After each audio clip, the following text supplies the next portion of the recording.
Kayo po ba mga bossing ko, isa sa mga nag-iisip ko ano po ang mga pinakamabibisang pamamaraan ng mga pampaswerte na pwede ninyong gawin upang sa ganon kayo po ay matigil na kung ano man ang mga kamalasan ng mga pinagdadaanan.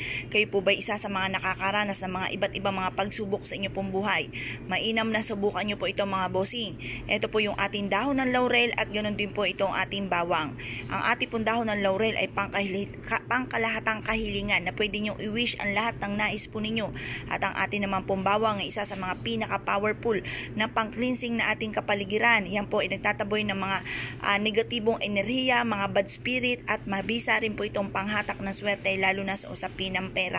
Etong dalawang kombinasyon na ito ay super powerful lalo na kung may 100% kang paniniwala at kayo po ay lagi nyo ibubukas sa inyo pong bibig ang panay mga magaganda mga bossing.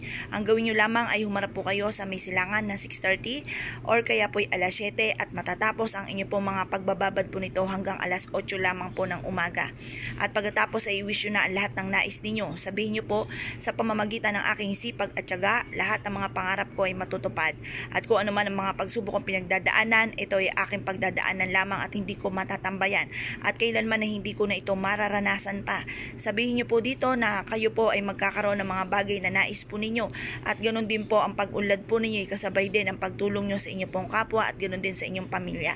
I-wish na po ang lahat ng nais po ninyo. Pagtapos na po kayo mag-wish, ibilad nyo po ito sa sinag po ng araw sa umaga. Pagtapos ng pagbibilad sa sinag ng umaga, pwede nyo po ito na ilagay po sa isang pulang pouch or kaya po gumawa kayo ng unton at ito po bitbitin kahit saan kayo magtungo. Pwede nyo rin po itong ilagay sa ilalim ng inyo pong unan upang magkaroon kayo ng masarap na tulog at kayo po'y kapitan ng swerte at hindi po kayo kapitan ng kamalasan. Kung naniniwala kayo sa mga gatong mga pamamaraan, ay siya, good luck po sa inyo lahat!